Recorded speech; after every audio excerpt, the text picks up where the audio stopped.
This next video I want to share with you is a recap on ABC TV business show that ends for this year. So it's a recap for 2016. Off the top of my head, all I can remember is the Brexit that was never going to happen according to all the polls.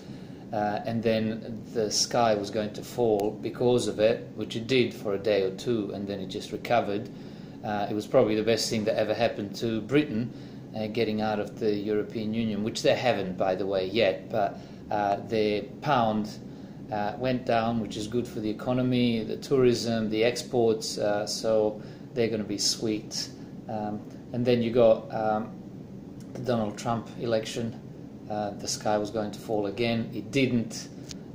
If anything, the markets continued to rally because of his promise to spend on infrastructure and borrow more and all that sort of business, good for the economy, good for tax revenue things. I'm not surprised myself. This next recap is actually pretty good. It's about a 7-minute video, but the first 3 or 4, 5 minutes, actually, first half of it is all negative.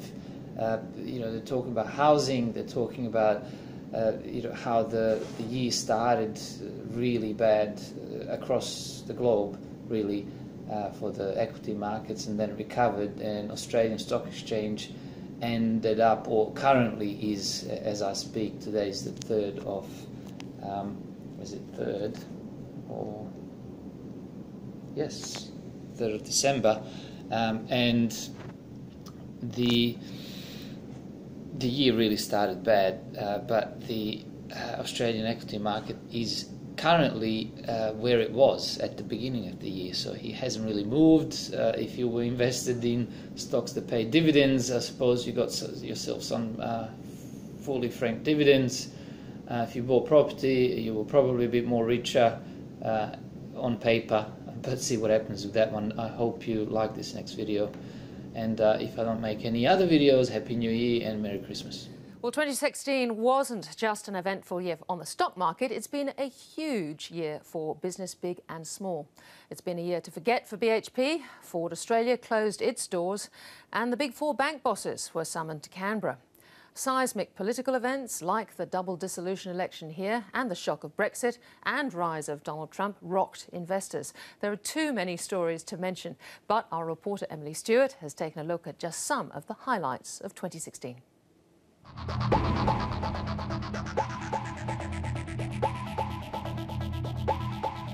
Markets are dropping their bundle. It is the worst start to the year, the worst performance we've seen from 31 Dec into the first 10 trading days of the year. Unfortunately, we're going to enter a long period of low returns, and what that will mean is more volatility. Gold is the go-to at this point in time.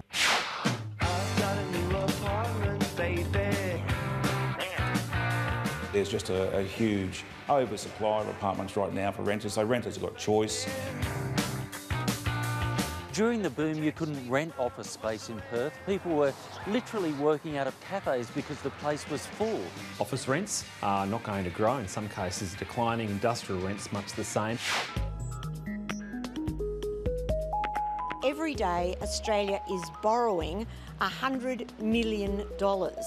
Now, at some point in the future, that's going to hit a brick wall. If the economy were to disappoint, a lower path of the federal funds rate would be appropriate. Now is the time for sober and wise heads. Things will move around, but the fundamentals of the Australian domestic economy, I think, are very encouraging.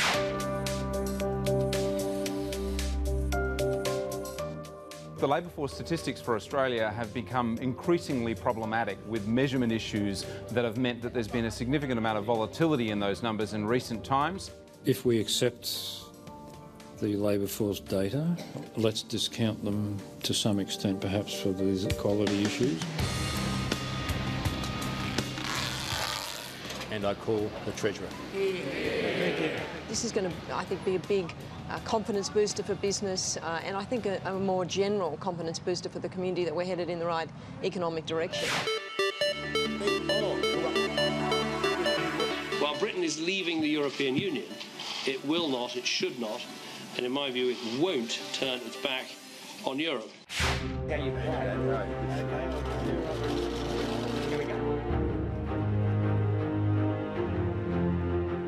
We need to ensure that we have a strong economy in the years ahead. It was a long 8-week election campaign, and indeed it seems that the 8 days since the election have been very long as well.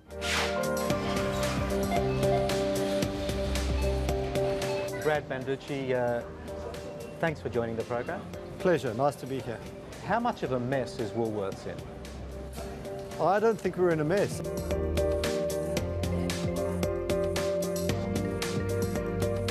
Looking at today's results, this has been a remarkable turnaround. Martin, look, yesterday Wall Street partied like it's 1999. Corks are still popping, are they? Well, it looks that way at this stage. They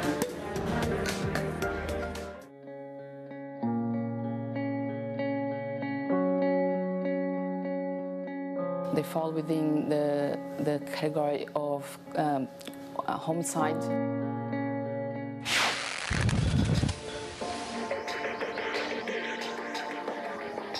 We're clearly really disappointed with this result. Really disappointed. ASIC alleges ANZ tried to manipulate the interest rate that banks lend to each other. Real questions need to be raised about how this behaviour was allowed to happen, who within the bank knew about this behaviour, and whether or not this goes right to the top. Plead guilty. Is that your message? Yes. It's yet another embarrassment for a bank that's had more than its share of red-faced moments in the last few years. What we saw in resolution for the grant to the CEO is a retrograde move against transparency. An internal investigation covering 10,000 emails found earnings had been inflated by almost 40%. How do you feel following the creditors' meeting? Well, I've already spoken. I'm devastated.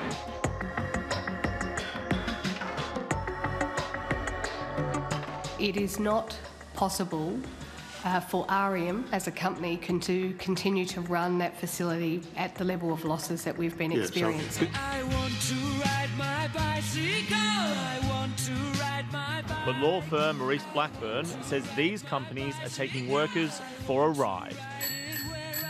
Wilmar now owns every mill in the Burdekin area, including this one behind me. And so what figure, exactly how many have lost their jobs after today? So we'll be saying goodbye to probably about 580 folks.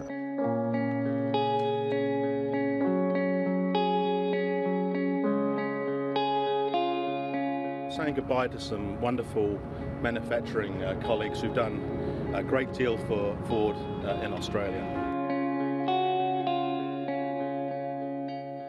This is a commercial decision that we have taken.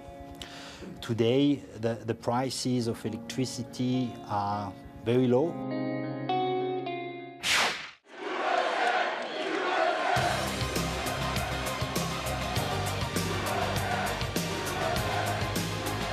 Trump economics is a recipe for lower wages, fewer jobs, more debt. He could bankrupt America like he's bankrupted his companies. The worst jobs report in 6.5 years, okay? If Donald Trump does win, there are suggestions that he might pull away from this region. Firstly, he has to win, and it's looking more and more like Clinton, who will be a more certain. No puppet, no puppet. You're the puppet. We have a great economic plan. We will double our growth and have the strongest economy anywhere in the world.